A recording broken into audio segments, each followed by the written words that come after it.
हमारे मुल्क की अदालतों को आजकल मजबूत और आजाद कहा जाता है, मगर क्या हकीकत में भी ऐसा ही है? अक्सर केसेस में फैसला हासिल करने में मुद्दतों की ताखीर हो जाती है, जबकि क्रिमिनल केसेस में बाज औकात इतने कम वक्त में फैसला सामने आ जाता है कि अदालतों पर अश करने को जी चाहता है। सिविल केसेस में आमतौर पर घरेलू झगड़े, मसलन जायदाद, औलाद की नाखलफियाँ, ससुराल की ज्यादतियाँ, जहेज के ताने, खवातीन पर मजालिम, मियाँ बीवी के दरमियान इख्तिलाफात, जिसमें अक्सर औकात कोई दूसरी औरत से ताल्लुकात शामिल होते हैं, जिसकी वजह से इख्तिलाफात बढ़ते बढ़ते तलाक तक पहुंच जाते हैं। ऐसी सूरत में शौहर या बीवी किसी को भी बच्चे की ज़हनी असियत का एहसास नहीं होता। बच्चे की हवालगी उनको कोर्ट तक भी ले जाती है। ऐसे वाकयात में ये भी देखा गया है कि पुलिस FIR काटने में कमजोर मुद्दई की पुष्पनाही नहीं करती। आज हमारे इस एपिसोड में जायदाद का तनाजा और निहायत मामूली बात पर एक भाई का दूसरे सगे भाई को छुरियों के वार से कत्ल कर देना शामिल है। आइए पहले पेश करते हैं जायदाद के तनाजे की कहानी। कोर्ट में रोजाना की बुनियाद पे प्रॉपर्टी केसेस भी आते हैं, तो लॉयर्स काफ़ी केसेस डील कर रहे होते हैं और अक्सर तो ये देखने में आता है कि कुछ पार्टीज़ अपने राइट के लिए भी खड़ी नहीं हो पाती, क्योंकि जो दूसरी पार्टी होती है वो इतनी स्ट्रांग होती है कि वो उनको अंडर प्रेशर ले लेती है। एक ऐसे ही केस हमारे पास है जो कि कराची का नहीं है बल्कि हैदराबाद का है, लेकिन वो हमारे कराची में जो हमारे एडवोकेट लियाकत अली खान साहब होते हैं इनके पास आया है। तो पहले थोड़ा सा मैं लियाकत अली खान साहब से इनके केस की डिटेल लूँगी और उसके बाद इनसे बात करूँगी। अस्सलाम वालेकुम। दादा साहब, आपने तो इतने सारे केसेस देखे होंगे और आए दिन चूँकि आजकल मटीरियल दौर है, हर कोई पैसे की जंग लड़ रहा है ना, अपने भाई का भी कोई ख्याल नहीं करता, तो आप क्या समझते हैं ऐसे केसेस की क्या आजकल ज्यादा हो गई है तादाद? जी बिल्कुल, आपने सही कहा कि ज़र ज़मीन के ऊपर जो है ना आए दिन हम देखते हैं कि फसादात होते रहते हैं और ये जो ज़्यादातर जायदाद के जो झगड़े आते हैं ये ख़ानदान के अंदर और बहन भाइयों के अंदर जो है ज़्यादा देखे जाते हैं और इसमें एक भाई जगह पे कब्जा कर लेता है तो दूसरे को हक नहीं देता है। उसके बाद फिर वो दूसरी पार्टी जो होती है वो कोर्ट में जो है ना रब्ता करती है और वहाँ से अपना हक हासिल करने की कोशिश करती है और ये इस तरह के बेशुमार वाक़यात हमारे सामने आते हैं। अब जिस केस की आपने बात की इसके अंदर भी यही सेम पोजीशन है कि सगे भाइयों ने अपनी भाभी और अपने भाई को ज़मीन और जायदाद की खातिर अपने भतीजों को घर से बेदखल कर दिया है। हैदराबाद से ये शिफ्ट होकर कराची के अंदर आ गए, यहाँ पे जो है ये दरबदर की ठोकरें खा रहे हैं। इनके पास ना तो रहने की जगह है और ना ही इनके पास कोई काम है। जो अच्छा, प्रॉपर्टी डिस्प्यूट मोस्टली तब होता है जब वालिदैन इंतकाल कर जाते हैं और कोई वाली वारिस नहीं होता, कोई पूछने वाला नहीं होता। तो क्या इनके केस में भी ऐसा ही हुआ था कि जैसे ही वालिदैन की वफात हुई तो फिर प्रॉपर्टी डिस्प्यूट स्टार्ट हो गया? जी बिल्कुल, पहले तो ये मुश्तरका तौर पर जो रहते थे, जब इनके वालिदैन के फौत हो गए तो उसके बाद जायदाद के ऊपर इनके तनाज़ात शुरू हो गए। क्योंकि ये कमज़ोर हैं, ये ज़्यादा जो है ना लड़ नहीं सकते, उनसे अपना हक नहीं छीन सकते, इसलिए भाइयों ने ये समझा कि इसको हम बेदखल कर देंगे तो ये प्रॉपर्टी हमारे पास आ जाएगी। अच्छा, मैं एक चीज़ इनसे पूछना चाहती हूँ, भाई क्या नाम है आपका? नईम खान। नईम। अच्छा नईम, मुझे ये बताइए कि बता रहे हैं लियाकत साहब कि आपके भाइयों ने मिलकर आपको निकाला है, तो भाई तो वो लोग कैसे एक ग्रुप बन गए और आपको अलग क्यों कर दिया? मेरे साथ मसला है ना ये कि ये मैंने अपनी मर्जी से जो ना शादी है ना की है। अच्छा। हाँ, फिर वालिद साहब ने जो है इन्हीं की कज़न है मामूजात, उनसे ना बात की है ना की हुई थी। अच्छा, तो ये झगड़े ये शादी से शुरू हुए, यानी पसंदीदा जिस भाई की बहू बीवी नहीं होती तो उसको बिल्कुल अलग तस्वुर कर लिया जाता है, ये रवायत है हमारे यहाँ। नहीं, वालिद साहब ने अपनी हयाती के अंदर मेरे को जो है ना ये बोला क्या कहते गया, आप इनको जो ना छोड़ दो, जो मेरे 2 बच्चे हैं ना मेरे को परेशान देगा तो वालिद होने के नाते उन्होंने मेरे को जो ना परेशान आप देख के जो ना मेरे आगे एक बात है ना रखी के जो ना अपनी बीवी को जो ना छोड़ दे तो सब ऐशो आराम जो तेरे पहले था ना वही सब कुछ तेरे को मैसर है ना होगा। मैंने बोला आपको मैं जो ना ये काम जो ना नहीं कर सकता जो है। उस वक्त तक आपकी शादी हो गई थी तो शादी तोड़ने को बोला जा रहा था, लेकिन ये तो गलत बात है। जी हाँ, बिल्कुल गलत बात है ना। मेरे जो ना आई हैं बच्चे मेरे जो ना छोटे हैं कि मैं किस तरीके से जो ना बच्चों को उनकी बात तो जो ना अलग ना करूँ क्या कहते हैं। अपने सगे भाई को घर से बेदखल किया तो किया, लेकिन खूनी रिश्ते को भी बेदर्दी से रोन डाला। पसंद की शादी घर वालों के दरमियान दीवार बनकर खड़ी हो गई। ये आपकी वाइफ है, आपसे झगड़े आपके ससुर देवरों के सबके होते थे? नन क्यों, देवर क्यों होते थे, ससुर इतना नहीं करते थे जैसे उनको जो ना ज़्यादा वो तंग नहीं करते थे, ये लोग ज़्यादा करते थे। अब्बू को जो ना इसे वही कि भड़काना ही करना कि आप साइमा ने ये कर दिया, साइमा ने ये कर दिया। दुकान से आने के बाद इनको कुछ ना कुछ बोलते थे तो मेरे को जो ना उल्टा डांटते थे। तो घर से कब निकाला आप लोगों को? अभी बस उनको निकाले 1 साल पहले। ये 1 साल हो जाएगा। 5 जून को कैसे निकाला? ऐसे कैसे कोई घर में घुसा और आपको निकाल दिया? ये ना क्या कहते नन भी रहने के नीचे आई हुई थी, तो अब्बू भी नीचे ही थे और क्या कहते ये घर से बाहर थे। सही। तो ये ना नीचे से आवाजें लगा रहे थे, देवर वगैरह ना। क्या आवाजें लगा रहे थे? तो ये इनको आवाजें लगा रहे थे, तो हमें तो जवाब नहीं दिया, मैं बात ही नहीं करती थी ना, तो मैंने कुछ रिस्पॉन्स ही नहीं दिया।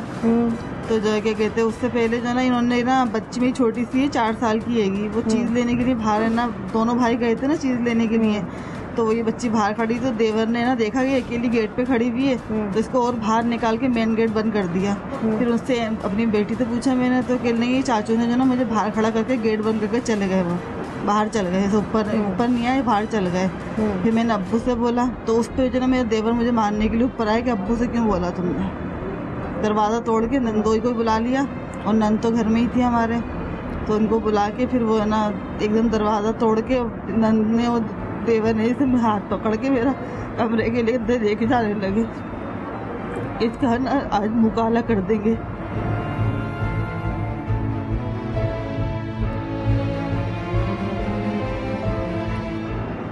मैं हाथ छुड़ा के बाहर भागी, तो एकदम नंद ने मेरे पीछे से बाल पकड़ लिए, और देवरानी भी साथ खड़ी हुई थी, और ये सब मामू वामू सब इनकी जो है ना आ गए थे। तो महल्ले वालों का ना शोर सुना ना, महल्ले वालों ने दरवाज़ा बजा रहे, तो इनको ये लोग खोलने नहीं दे रहे, ऊपर आने नहीं दे रहे महल्ले वालों को। वो आपके साथ क्या कर रहे थे? ये तो मुझे अंदर लेके जाने वाले थे, तो मैं एकदम जान छुड़ा के भागी, हाथ छुड़ा के भागी ना, तो मैंने से बचा लिया मुझे, अल्लाह ये ने कुछ होने नहीं दिया। तो आपको मारना चाह रहे थे? नहीं, कह रहे थे मुँह काला कर देंगे इसको आज। देवर और नंदोई बोलने लगे, वो नशे की हालत में था नंदोई, और उसके पास जो ना वो पिस्टल वगैरह भी थी, दिखा रहा था बार बार। ये ना क्या कहते इसको आज ना मुँह काला करके इसको वहीं पर ही कर देंगे। तो आप हाथ छुड़ा के भागी एकदम से, तो नंद ने मेरे पीछे से बाल पकड़ लिए, कपड़े मेरे साइडों के यहाँ से फाड़ दिए, तो गला आगे से फाड़ दिया, तो देवर ने मेरा। तो इसी हालत में मुझे बाहर निकाल दिया, तो मुझे नंद ने फिर महल्ले वालों ने दुपट्टा डाल के मेरे को अपने घर ले गए थे। अच्छे से मेरे ये बाद में आए, फिर इनको पता चला, तो फिर इनको ही मारपीट करी थी। आप कहाँ थे उस वक्त जब ये सब कुछ हुआ? मैंने अपनी बच्ची की जो है इंश्योरेंस है ना कराई हुई थी, शादी की जो है उसका ना थोड़ा सा जो है मसला जो है ना हो गया था, तो मैं इसके लिए जो फतेहाबाद 8 नंबर जो है स्टेट आप काम से गए हुए थे। आपको कब पता चला कि ये हुआ? जब आप वापस है ना घर के ऊपर है ना आया हूँ, तो पहले मेले से मेरे को जो है ना पता है ना चला कि जिस तरह से ना ये वसीम भाई का नाम है मेरे, जिन्होंने हरकत है ना की, तो उन्होंने और कुछ लोग और है ना आए हुए, उन लोगों ने जो है जिस तरह से हमारे बीवी बच्चों को जो है ना मार कूट के जो है ना बाहर है ना निकाल दिया है। उस टाइम हमने जो है आधे घंटे जो तुमसे रब्ता भी करने की कोशिश की, नंबर बन जा रहा है, और ये हमने अपने पास है ना रखा। फिर ये भाभी ने ना बोला कि मुझे जो है ना जैसे तैसे भी ना करके जो है मेरे को जो है कराची के लिए जो है ना बिठा दो गाड़ी के अंदर, वहाँ से मेरी वालदा जो है ना आके ले जाएंगे स्टाफ से। तो ये अकेली अपने बच्चों के साथ निकल गई कराची? यहाँ सामने वाले पड़ोसी अच्छे लोग हैं ना, आएंगे, उन्होंने मदद की। अच्छा, तो ये इसलिए भागी होंगी कि कहीं इनकी जान को खतरा ना हो, क्योंकि उनके पास पिस्टल भी थी। नंदोई के पास थी। आपको तो नहीं उन्होंने मारा कि जब आप वापस आए? बाद में नहीं, गेट है ना खुला हुआ था, क्या कहते हैं कि जो मेरे को जो मेले वाले है ना बताए रहते हैं, गेट है ना खुला हुआ था। जैसे ही मैंने इससे जो है ना पहला पैर है ना खुला, मैंने अंदर है ना रखा हुआ था, तो भाई ने और बहनोई ने जो है मेरे को बालों से ना पकड़ लिया, और भाई के सालों ने जो है ना मेरे को जो है ना 2-3 थप्पड़ है ना मुँह पे ना लगाया। फिर भाई ने जो है ना बोला तेरे को तो अभी है ना और रुक गया, तो सबा के ना देखा हूँ बाल से पकड़ के साइडें जो मार्बल की जो है ना बनी हुई, उसको बना जो है ना माथा है ना मारा, तो यहाँ पे मेरे को जो ब्लड वगैरह तो जो नहीं निकला था, लेकिन थोड़ा मोटा सा जो है ना हो गया, निशान हुआ था। उसके बाद में जो है सिटी थाने इलाके थाने के ऊपर है ना गया हूँ, वहाँ से साफ जो है नदी में साई जो है ना आए थे, लेकिन उनको जो है पुलिस वालों को इस तरीके से ना भगा दिया है। आप यकीन कीजिए कि जैसे आम आदमी को जो है ना अपन है ना बोल रहे हैं, अपन लोग बात है ना कर रहे हैं, भाई ना जाओ यहाँ से, चलो हमारा कि ये हमारे घर, हमारे माशरे में आजकल ज्वाइंट फैमिली सिस्टम की इकदार तबाही के दहाने पर पहुंच चुकी है, इसलिए घर में मौजूद अफराद अक्सर कस्मापुर्सी की कशमकश में मुब्तला हो जाते हैं और इस जैसे बई दस कयास वाकयात रोनुमा हो जाते हैं। लियाकत साहब बताइए कि घरेलू जब झगड़े होते हैं, तनाज़े होते हैं, तो पुलिस वाले भी ये कहते हैं ये तो इनके आपस का मामला, ये खुद रिजॉल्व कर लेंगे, कल को खुद पैचअप हो जाएगा। इसके अंदर एक क्रिमिनल ऑफेंस हुआ था। उन्होंने एक खातून को हमला किया, सेक्शन 354 लगती है, ठीक है, और मारपीट भी की है, इसमें 337A1 की भी सेक्शन लगती है, क्योंकि ये खातून नहीं आती थी, वहाँ से ये अपनी इज्जत बचा के भागी है। उसके बाद भी इनको थ्रेट्स किया गया, इनके पास मैसेजेस अभी तक मौजूद हैं।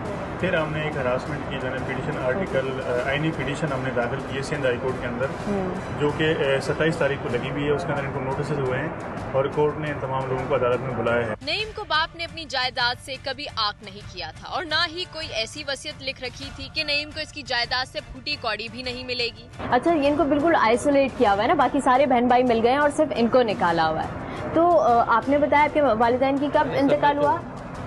वालिदा का तो तकरीबन 16 साल है ना हो गए, और वालिद साहब का भी आपके जाने से पहले वो थे? जी हाँ, तो आप याद है, लेकिन वो उमरकोट जो ना गए हुए थे कारोबारी सिलसिले में, पेमेंट वगैरह। अच्छा, तो आपको शिरकत करने दी जनाजे में?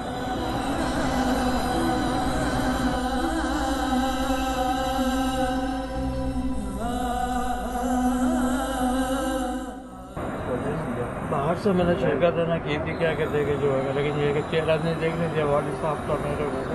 तो खानदान वाले खुद आपका साथ किसी ने नहीं दिया? चचा, ताया, फुप्पो, खालाएं? उसका तो इंतकाल है ना हो गया है, क्या कहते हैं, कजन्स हो, कोई समझाने वाला हो, कोई नहीं था ऐसा? क्या कहते हैं जो ना वो लोग ऐसे है ना आएंगे कि आप यकीन ना कीजिए कि जुल्म की कोई इंतहा नहीं रही। अपने सगे भाई वसीम ने नईम पर हैदराबाद में कारोबार पर पाबंदी आयद कर रखी है। अभी आप क्या कर रहे हैं यहाँ, क्या कर रहे हैं? आपको आपका कारोबार था हैदराबाद में? जी, ऑटो पार्ट्स का जो है अल्हम्दुलिल्लाह जो है वालिद साहब की शराकत के अंदर रहना था, उससे भी निकाल दिया आपको। अब आपका गुजारा कैसे हो रहा है? मैं यहाँ पर आया हूँ बच्चों के लिए, ये है कि डेली बेसिस के ऊपर जो है ना कोई काम है ना मिल जाता है, कुछ भी है ना मिल जाए, खुदाई का काम मिल जाए, कुछ भी मिल जाए वो करते हैं। आप यहाँ पे देख रहे हैं कि कितने बेचारे बेबस और मजबूर हैं कि अपनों ने इन लोगों के साथ कितनी ज्यादती की है और आज दर बदर की ठोकरें ये लोग खा रहे हैं सिर्फ और सिर्फ एक प्रॉपर्टी के केस पे। एक ऐसी चीज़ जिसके हिस्से होना लीगली इन लोगों का हक है कि अगर वालिदैन का इंतकाल हो गया, वो प्रॉपर्टी वालिद की है। घर आपके वालिद के नाम है? जी हाँ। कितना बड़ा घर है? का तो ना पता नहीं है, लेकिन ये है कि 170 जो है ना उसकी जो है ना कीमत बनती है। और बहन भाई आपके कितने? 5 बहन भाई हैं, 3 भाई हैं, 2 बहनें हैं। रहना चाहते हैं आप दोबारा उस घर में रहना चाहते हैं? जी हाँ। वजह क्या है? ये है कि वहाँ पे मार्केट भी है ना करीब है, जो मैं काम है ना बॉक्स वगैरह का ना करता हूँ, तो मेरी वहाँ पे जो है ना काम की सेटिंग जो है ना हुई भी है। आप क्या सजेस्ट करेंगे, क्या इन्हें वहाँ दोबारा जाना चाहिए या एक अपना हिस्सा लेके बिल्कुल अलग हो जाएं? क्योंकि जब एक दफ़ा इस तरह से टारगेट कर सकते हैं, इनकी फैमिली को धक्के दे के निकाल सकते हैं, तो क्या वो अगले 1 साल में दोबारा से ऐसी हरकत नहीं कर सकते? बिल्कुल वो हरकत कर सकते हैं। चलो अगर उनको घर में नहीं रहने देते, कम से कम हैदराबाद के अंदर तो उसको रहने दें जी। वहाँ जाके क्योंकि इसके जो कस्टमर हैं, क्लाइंट हैं, उनको जाके अपना वहाँ काम करें। तो ये अब कोर्ट के अंदर पुलिस आएगी तो पुलिस इनको क्या प्रोटेक्शन देती है, उसके बाद हम सोचेंगे क्या इनको वाकई वहाँ रहना चाहिए या नहीं। ठीक है, थैंक यू सो मच। उसने जैसे बस दरवाजा खोला ही था, उसके यहाँ पे छुरी मार दी। उसकी सारी ये तड़ियाँ सब बाहर निकल गई, पित्ता कट चुका था, लेकिन वो आबासी अस्पताल तक दम तोड़ दिया था।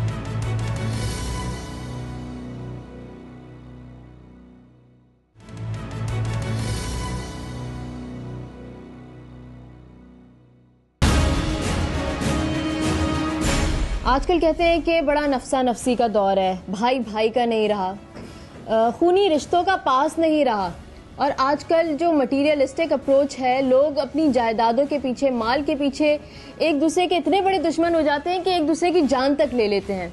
एक ऐसा ही वाकया कराची शहर में कुछ दिनों पहले हुआ, जब शाकिर नामी एक शख्स को उसके अपने ही सगे भाई ने छुरियों के वार करके कत्ल कर दिया। कैसे हुआ, ये सब हम उसकी फैमिली से पूछेंगे। फैमिली भी शाकिर की हमारे साथ मौजूद नहीं है, बल्कि उसकी बीवी की जो फैमिली है वो हमारे साथ है, क्योंकि शाकिर की अपनी फैमिली जो है वो उस कातिल को सपोर्ट कर रही है जिसने अपने ही भाई को मारा है। अस्सलाम वालेकुम। आप शाकिर की वाइफ की बहन? जी, मैं बड़ी बहन हूँ। साली हैं जी। जिसका मर्डर हुआ है उसकी आप साली? जी। अच्छा, मुझे बताइए कि क्या वाकया हुआ था, कैसे हुआ था? उनके घर में अक्सर लड़ाइयाँ होती रहती थी, लेकिन इस तरह नहीं हुआ था कि कभी इतना कि उसको छुरियों से मार दे। वो सुबह नाश्ते के बाद वो अपने काम से जा रहा था, लेकिन वो गया नहीं। उसके भाई ने ना उसको बुलाया और बुला के उसके सर में सिल का पत्थर मारा। उसके बाद उसके खून निकल आया बहुत ज़्यादा। उसकी बीवी उसको उठा के कमरे में लेके चली गई, चलो चलो। वो अपनी ना बीवी से छुरी मांग रहा था। अच्छा, सिल का बट्टा किसने मारा? साजिद ने, उसके भाई ने उसके अपने भाई के शाकिर को मारा। ठीक है, यानी पहला वार जो है वो उसी कातिल ने किया। जी, पहले वो जीने से चढ़ा था तो उसको ना गिरेबान से पकड़ के उसको गालियां वालियां बकने लगा। उसने किस बात पे? कोई ऐसी बात भी नहीं थी, अक्सर होती रहती थी, वो वैसे ही तंग करता रहता था। जिनका मर्डर हुआ है वो सबसे ऊपर, सब में ऊपर रहता था। अच्छा, तो कचरा जो था वो उनके घर के पास था या नीचे पड़ा हुआ था? शाकिर के घर, शाकिर की सीढ़ी के पास था कचरा, उसका कोई वास्ता नहीं। लेकिन उसने अपनी माँ की इनवारी लाके उसके जीने में जाके खड़ी कर दी। लेकिन उसे आए दिन परेशान करना, टॉर्चर देना, इस तरीके से बहुत परेशान। यानी वैसे ही लड़ाई झगड़ा होता था। लेकिन आपका क्या रिश्ता है शाकिर से? मेरा शाकिर साडू है। अच्छा, मर्दों की लड़ाई होती है हाथापाई की होती है, लेकिन मर्दों की लड़ाई ऐसी तो नहीं होती कि बीवियां मिलके एक दूसरे को ज़िबा करवा दें, ऐसा तो कुछ नहीं होता। अच्छा, बीवियां मिलके ज़िबा करा दें, ये क्या ये औरतों का झगड़ा था जिसके बीच में मर्द आ गए? नहीं, औरतों का भी झगड़ा कभी ऐसा हुआ ही नहीं। बस ऐसी ही हो जाती थी कि कचरा फेंक दिया उनको, ऊपर चढ़ के उनकी छत पे। ये बच्चों के बैम्पर वगैरह नीचे फेंके हुए हैं, सब चीजें फेंकी थी, लेकिन अब उन्होंने उठा के कचरा फेंक दिया। हाँ। बैम्पर वगैरह भी उसके तो बच्चे नहीं थे ना, मेरी साली के तो बच्चे नहीं थे, लेकिन वो बैम्पर तो उसके बच्चों के थे। वो फेंकना उसको परेशान कर दिया था बहुत ज्यादा। अच्छा। लेकिन वो इतना वो हो गया था, लेकिन आखिर अब में आके उन्होंने न्यू हाथ खड़े कर दिया, उसने कत्ल ही कर दिया। कत्ल कैसे? पहले सिल बट्टा मारा उसे, सिल का पत्थर मारने के बाद वो गिर गया। गिरने के बाद उसकी बीवी उसको अंदर लेके गई है। अंदर ले जाने के बाद उसके साथ उसको फिर गालियां बकने लगा, बहुत गंदी गंदी गालियां बकी। फिर वो अंदर से बाहर निकला। इंसान की गैरत जाग जाती कि क्यों इतनी गंदी गालियां बक रहे हैं, बीवी को बके या किसी को बके। लेकिन वो उसने अपने बच्चे की भी कसम। अच्छा, उसने उसको उकसाया कि दोबारा निकले वो? हाँ, वो छुरी लेकर आया अपनी बीवी से और उससे कहा कि बाहर निकल, मैं तुझे छोड़ूंगा नहीं। उसने तो वो है ना, उसने अपनी बीवी को साइड में किया कि हटो, मैं देखता हूँ। उसने जैसे बस दरवाजा खोला ही था, उसके यहाँ पे छुरी मार दी। अच्छा, ऐसा झगड़ा होता है तो खवातीन बीच में आके सुलह सफाई करा लेती हैं, लेकिन आप कह रहे हैं कि उसकी बीवी ने उसे छुरी दी थी? बीवी ने छुरी दी थी। तो वो कैसी छुरी थी? किचन में काम करने वाली? नहीं, वो बड़ी छुरी थी। बड़ी छुरी थी, जिसे गोश्त काटा जाता है, बड़ी छुरी थी, वो ऐसी छुरी थी। वो थाने के अंदर ही है बड़ी छुरी। अच्छा, यानी बड़ा जो चाकू होता है उससे उसने वार किए। कहाँ वार किया जो अचानक उसको जान यहाँ पर लगी? जैसे वो थोड़ा झुका तो उसके यहाँ पर पेट में मारी, पेट में मारा। तो फिर वो भाग गए। पित्ता कट गया? आप कह रहे हैं इतना गहरा उसने जख्म मारा? तो वो है ना, उसके बाद वो भाग गए। अल्लाह ताला ने उसको ऐसा कहा कि वो भाग गए। भागते भागते उसके पीछे भागे वो छुरी लेके, और फिर है ना उसको जीने में मारा है। उसके यहाँ से उसने संभालने के लिए ग्रिल पकड़ी तो उसके यहाँ से छुरियाँ मारी है। फिर वो भाग गए। फिर वो बस उसके बाद। अच्छा, इस पूरे असना में ये देखिए, ये मारने का अमल कोई अचानक तो उसका गला नहीं काटा, उसको वार किए छुरियों के।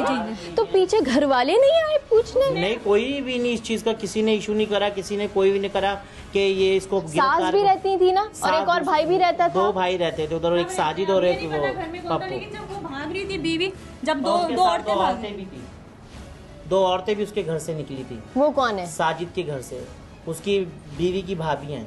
यानी वो लोग भी मौजूद थे? वो भी मौजूद थे, और उसके ससुर ने उसको गाड़ी दी है कि तुम यहाँ से भागो। फिर जल्द से जल्द हॉस्पिटल लेके गए। जावेद था, खालिद था, ये मोहल्ले वाले थे। एक लेडीज ने रुपट्टा दिया बांधने की, उसकी सारी ये तड़ियाँ सब बाहर निकल गई। पित्ता कट चुका था, लेकिन वो आबासी अस्पताल तक दम तोड़ दिया था उसने। अच्छा, आपकी साली का क्या नाम है? रीना। रीना ने आप लोगों को कुछ बताया है?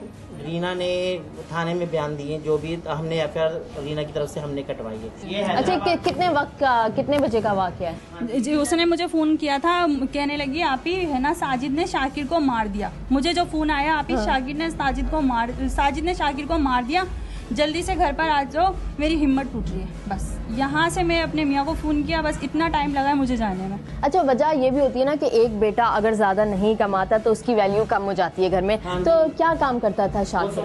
वो समोसों का ही काम करता था अपने भाई के साथ ही। अच्छा, दोनों भाइयों का एक ही कारोबार था? जी, समोसे बेचते थे वो।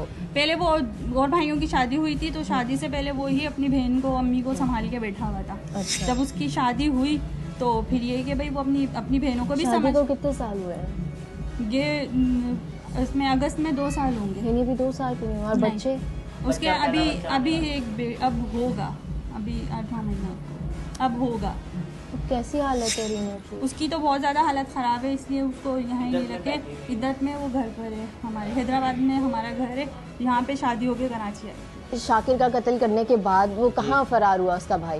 वो फरार क्या हुआ, ये नाजमाबाद की साइड पे से पकड़ा गया। फौरन भाग गया था ना वो, उसे उसके ससुर ने गाड़ी में भगाया था। अच्छा, तो वो पकड़ा कैसे गया? पकड़ा ऐसे गया, टेलीफोन के जरिए पकड़ा गया। तो ये पुलिस की एफर्ट थी कि वो पकड़ा गया। जी। कराची से बाहर नहीं निकला वो, हैदराबाद भी नहीं गया, कहीं नहीं गया? कहीं भी नहीं गया।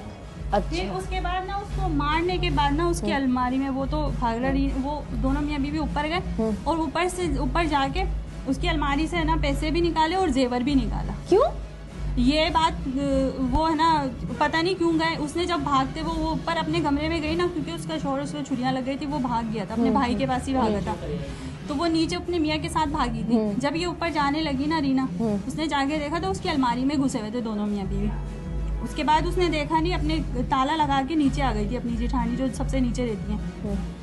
जब वो बाद में जब उसको तोड़ा हुआ कि वो उसके मारने के बाद ना वो मेरी अलमारी में घुसे हुए थे। जब पुलिस को भेजा वहाँ पे जाके उसने कहा मेरी जगह ये जेवर रखा था, यहाँ चांदी का सेट था, यहाँ पैसे थे। तो चांदी का सेट तो मिल गया, लेकिन पैसे और जेवर नहीं मिला। 4 तोला सोना था और 1 लाख रुपये था, जो उन्होंने अपनी खुशी के लिए, अपने बच्चे के लिए रखा हुआ था। आप क्या चाहते हैं अभी? यानी कि इंसाफ होना चाहिए। हम चाहते हैं हुकूमत से भी और जितने भी इदारे हैं और जितने भी हम दर्द हमें सजा तो फांसी है ना, उसको माफ कर देना तो नहीं है ना। उसे बेगुनाह को मारा है, खामा खा मारा है। अगर कोई भी मसले मसाइल होते हैं बातों से हल हो जाते हैं, या बिठा के बोलते अगर मुझे ये तकलीफ है या मुझे ये घर चाहिए था तो उसको दे देते। अब वो वापस आ जाएगा, वो तो चला गया ना। और चलो एक बार हो, एक नहीं, उसने जानबूझ के बहुत सारे वार किए ताकि वो चला ही जाए। जिसका मकसद है कि इस तरह मारा है कि जिंदा ना रहे। हाँ, इरादा होता है ना, पक्का इरादा करके। रात को वहाँ पर जब हम कत्ल हुआ, जब गए तो महल्ले वालों से हमने पूछा तो उन्होंने कहा था रात को ये छुरी घिस रहा था। और छुरी किसी शख्स ने वहाँ से जाते हुए पूछा यार ये क्या कर रहे हो आप? तो कहने लगा कत्ल करूँगा मैं। तो कहने लगा किसका करोगे? कहने लगा आपके भाई का। कहने लगा मेरे भाई का क्या कसूर है भाई, जो तू क्यों करेगा मेरे भाई का कत्ल? तो उन्होंने कहा कि यार ये तो कल पता चल जाएगा किसका कत्ल करना है। अच्छा, सुबह इतना दलेर है कि वो लोगों को बता भी रहा है, दलेरी थी कि मैं ये इरादा रखता हूँ। जी हाँ, और इस बात का यकीन इस बारे नहीं होता कि वो ऐसे नजर आते नहीं थे। रीना खुद क्या चाहती है? रीना तो यही चाहती है, वो ये कहती है कि मुझे खून के बदले खून ही चाहिए। मेरे आंखों के सामने मेरे शोहर, बेगुनाह शोहर को कत्ल किया गया है, वो ये चाहती है। लेकिन उसका बच्चा रुला दुनिया के अंदर आके रुलेगा। उसका तो पहला बच्चा, इसके 3 बच्चे, इसके भी तो ऐसा होना चाहिए ना। इसको भी एहसास हो कि मैंने किसी की जिंदगी खराब करी है। अपने 3 बच्चे हैं, उसके बारे में भी नहीं सोचा। 4 बच्चे हैं और लेकिन उसकी खुशी आने से वो उसके सामने शॉपिंग कर रहे हैं, सब चीजें कर रहे हैं, बच्चों को कपड़े खरीद के लेकर आ रहे हैं, लेकिन फिर भी किसी चीज का लिहाज नहीं कर रहा कि उसके ये बच्चा आ रहा दुनिया के अंदर। ये अपनी फैमिली की बातचीत सुनी। अब हम जाएंगे साजिद के पास जो कि लॉकअप में है। उससे पूछते हैं कि आखिर क्या वजह रही कि अपने ही भाई को छुरियों के वार करके कत्ल कर दिया। इतना घिनौना एक इंसान कैसे हो सकता है? आइए आपको दिखाते हैं। मारने के इरादे से नहीं किया था, मगर ऊपर जो है वो बहुत ज़्यादा हमारी जो है हमारी हाथापाई थी, तो फिर छुरी जो है मैंने उसके मार दी थी। वहाँ से ये छुरी लेके आया, वो ऊपर से गालियाँ दे रहा था। अब उसमें इनकी तकरार हो रही थी, इसने जाके जो है ना मुश्तल होकर उसको छुरियाँ मार दी।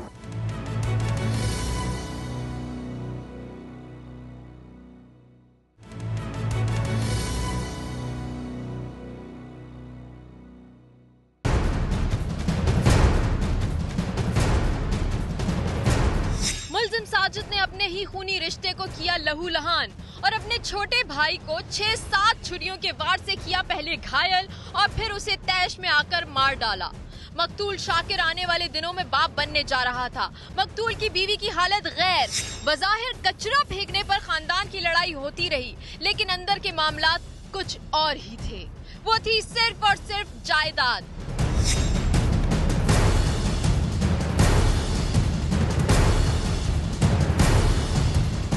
अब हम आपको मुलजिम की बातचीत दिखाएंगे जिसके अंदर मुलजिम साजिद ने अपने भाई शाकिर को कत्ल करने का एतराफ़ अपने मुंह से किया। क्या नाम है भैया? साजिद। साजिद। बंदू खान। क्या काम करते हैं?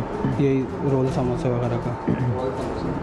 और एक ही घर में रहते हैं? जी। आपने कतल किया है? जी सर। तो क्या हुआ था? कचरे के पीछे हमारा झगड़ा हुआ था या पहले भी होता था? पहले भी होता रहा था। बस छोटी छोटी बातों के ऊपर कबूतरों को दाना डालने जाता था तो कचरा फेंक देता था भाई गेट के ऊपर। इस चक्कर में जो है मुमारी होती थी। तो मैंने भाई से कहा था कि भाई कचरा यहाँ से अब मत फेंकना, यहाँ पे जो है बच्चे आते जाते हैं, ये गंदा कचरा है, खेलते हैं यहाँ पे। तो कहने लगा नहीं कचरा यहीं डलेगा। उसके ऊपर हमारी जो है मुमारी हो गई, हाथापाई हो गई। उसने बट्टा उठा लिया था मारने के लिए, बट्टा मेरे नहीं लगा था, फिर बट्टा मैंने छीन लिया था उससे, मैंने मारा था उसके सर पे। फिर जो है मुमारी होती रही, मैं नीचे आ गया था, वो ऊपर से बट्टा लगा था सर के ऊपर। जी। पहले तो ये बताओ कि वो भाई तुम्हारा शादी जी जी। उसके बच्चे? बीवी उसकी प्रेग्नेंट है उसकी बीवी। नई शादी हुई? जी। कितने महीने में शादी? 2 साल हो गए। 2 साल? जी हाँ 2 साल। और तुम्हारी? मेरी शादी को 7-8 साल हो गए। तुम्हारे बच्चे? 4 बच्चे हैं मेरे। कितने बड़े? एक बेटा 6 साल का है, बाकी छोटे हैं। अच्छा, फिर तुमने जो है उसे बट्टा मारा, वो जख्मी हो गया, तो तुमने क्या किया? वो ऊपर से जो है गालियाँ दे रहा था, चिल्ला रहा था। मैं गुस्से में नीचे से जो है छुरी उठा के ले गया था अपने पोर्शन से। फिर जो है मैंने उसकी छुरी मार दी थी। छुरी पेट में मारी थी, एक गर्दन पे मारी थी। फिर ये इरादा कर लिया था कि आज इसको जान से मारना? नहीं, इरादा नहीं कर रहा था, गुस्से में हुआ है सर, मुझसे अनजाने में हुआ। कत्ल तो गुस्से में ही होता है, प्यार से जी। कोई कत्ल नहीं करता। हाँ सर। छुरी लेके गए होगे जी। सोच के गए होगे ना कि छुरी लेके जा रहा हूँ आज तो? नहीं सर, मारने के इरादे से नहीं किया था, मगर ऊपर जो है वो बहुत ज़्यादा हमारी जो है मुमारी हाथापाई थी, तो फिर छुरी जो है मैंने उसके मार दी थी। इरादे से नहीं किया था, गुस्से के अंदर जो है मैंने छुरी मारी है सर उसके। गुस्से में बंदा एक छुरी मारता है? जी। यही 6-7 छुरियाँ लगी हैं सर उसके। सगा भाई है? जी सगा भाई है मेरा। कितने साल छोटा है? मुझसे तकरीबन 1.5 साल छोटा है। कितने भाई हैं? 5 भाई हैं, 2 बहनें हैं। बाकी सारे भाई इसी घर में रहते हैं? 2 भाई वालिद साहब के मकान में रहते हैं, 3 भाई इधर रहते थे। ये किसका मकान है? ये मकान मेरा था सर। वो क्यों रह रहा था? मैं बीच में झगड़ा था तो मैं चला गया था, फिर भाई मेरे को लेकर आए थे, तो मैंने कहा भाई मैं 7 साल किराए पे लेकर आया हूँ, आप लोग किराए पे नहीं जाओ। हमारा कमिटमेंट हुआ था 2 भाई जो है वालिद साहब के मकान में चले जाओ, बाकी एक भाई नीचे रहता रहेगा, एक ऊपर रहता रहेगा। ये मकान था किसके नाम? मेरे नाम। तुम्हारे नाम? जी। जगह दी थी रहने के लिए? जी छोटे भाई को? जी। शादी भी उसकी वहीं हुई? शादी भी उसकी वहीं हुई थी। फिर क्या हुआ जब तुमने उसे छुरियाँ मारी? फिर वो कोई आया नहीं बीच बचाव कराने? उसकी बीवी नहीं आई? तुम्हारी बीवी भी नहीं आई? नहीं। कोई नहीं था वहाँ? नहीं। उसकी बीवी ने बीच बचाव नहीं किया? पीछे चिल्लाई थी? नहीं, उसकी बीवी ने बीच बचाव नहीं किया सर। चीज़ें नहीं दी? क्या कर रहे हो भाई? ऐसा कुछ बोला? चीखी चिल्लाई होगी सर, मगर मैं गुस्से में था, झगड़े में थे हम दोनों, नहीं पता लगा। फिर हम दोनों के गिरवान एक दूसरे के हाथ में थे, हम दोनों लड़ते हुए नीचे आ गए थे गली में। मेरे को फिर महल्ले वालों ने पकड़ लिया था और भाई जो है मुझसे हाथ छुड़ा के फिर चला गया था। तो कितना जख्मी था जो हाथ छुड़ा के चला गया? सर उस वक़्त तो उसको नहीं बिल्कुल मुझे अंदाज़ा था, वो मुझसे आगे चला गया था, मेरे को लड़कों ने पकड़ लिया था महल्ले वालों ने, बस उसके बाद पीछे गए, फिर पीछे से छुरियाँ मारी? नहीं सर, भागता हुआ पीछे नहीं गया। पता कब लगा तुम्हें भाई मर गया? मैं लालू के 4 नंबर आ गया था, तो कदीर बंगाली ठेला लगाता है उसके वहाँ पे बताया था, उसने बताया था। फिर तुमने क्या किया? सर मैं डर गया था। डर के क्या किया? तो वहाँ से भी मैं भाग गया था। अच्छा, तो वालदा वालिद हैं तुम्हारी? वालदा हैं, वालिद साहब हयात नहीं। तो वालदा का क्या है तुम्हारे पास बताया? वालदा से भी मेरी कोई बात नहीं हुई, मुलाकात नहीं हुई। वालदा तो ज़ईफ़ हैं, ज़ाहिर है उनको भी सदमा है इस बात का। मुल्जिम का कहना है कि 3 मंजिला घर उसने ही बनवाया है, लेकिन भाइयों की आपस की लड़ाई, नाइत्तेफाकी और बोलचाल बंद होने के बावजूद जायदाद पर दावेदारी। ये कह रहा है कि इसका अपना घर था तो ये बकौल इसके ये कहता है कि मैंने बनाया था। भाई जो हैं दूसरे वो भी दावेदार हैं इसके, हमारा भी इसमें हिस्सा है। तो कागजात किसके नाम पर है? कागजात जब आएंगे तो पता चलेगा कि है क्या। बात यह है कि तनाज़ा जो है जायदाद का ही था, उस पर जो है इसने अपने भाई को कत्ल कर दिया। फिर अभी तुम ये बताओ कि तुम्हारा जो है वो क्या सज़ा तो सर मैं अपने आप में गुनहगार हूँ, जो कानून देगा वो मुझे मंजूर है सर, क्योंकि मुझसे गुनाह हुआ है, गलती हुई है। भाई तो मैं रह नहीं सकता। क्या हुआ? 28 तारीख को गरीबाबाद में ये तीनों भाई हैं, एक ही पोर्शन में रहते हैं मकान में। तो ये जायदाद के उस पर लड़ते रहते हैं एक दूसरे भाई से, मामूली बात पे इनका झगड़ा रहता था। तो छोटा भाई जो है इससे ऊपर रहता था, उसने कचरा फेंक दिया, उस पर इनका झगड़ा हो गया। ये उसने उसके पोर्शन में जाके सिल का बट्टा उठा के उसके सर पे मार दिया। तो उसके बाद जो है ये सब शादीशुदा हैं, अलग-अलग पोर्शन में। छोटा घर है, 60 गज़ का घर है, 60 गज़ का 80 गज़ का घर है, डबल टेबल 3 मंजिला बना हुआ है।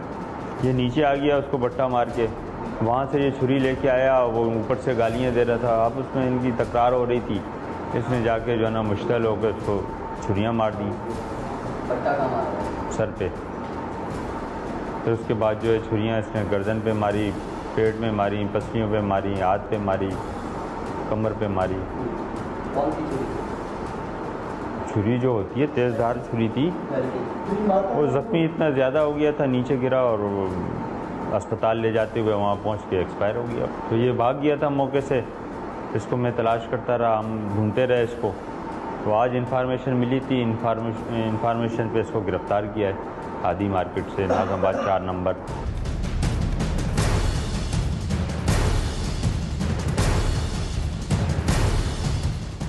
प्रोग्राम आपने देखा।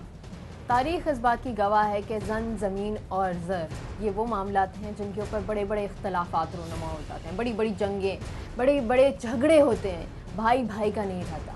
इसी तरह आज इस प्रोग्राम में भी हमने आपको दिखाया कि कैसे भाई भाई का दुश्मन हो गया सिर्फ़ और सिर्फ विरासत के चक्कर में, जबकि एक फ़ैमिली का तो अपने वालिद भी हयात हैं, उनकी मौजूदगी में इतने बड़े बड़े फसाद हुए। तो हमें ये देखना है, और हम लोग ये एक्चुअली आज के ज़माने में भूल गए हैं कि जो भी शख्स जाता है ये दुनिया छोड़ के, तो अपने साथ ये माल और दौलत नहीं लेके जाता, किसी की भी कब्र में ये पैसा नहीं जाता। लेकिन फिर भी लोग नहीं समझते और भाई भाई का दुश्मन हुआ बनता है। तो सोचने की बात यह है कि अगर हम चाहते हैं कि हमारी ज़िंदगी में सुकून हो जाए, तो हमें राब्ता करना चाहिए उन लोगों से जो अक्ल व शऊर रखते हैं, जो तालीमात रखते हैं, और उनसे मशवरा करके जायदाद की प्रॉपर तकसीम की जाए, और जिस तरह से मज़हब हमें सिखाता है। तो ये झगड़ों से हम बच सकते हैं और हमारी ज़िंदगी में सुकून आ सकता है। इस हफ्ते के लिए इतना ही। कैसा लगा आपको प्रोग्राम, आप हमें इंटरनेट के थ्रू बता सकते हैं। अवाम की आवाज़ की टीम और मैं सिद्दीक को दीजिए इजाज़त। आवाज़ उठाइए, इनकलाब लाइए।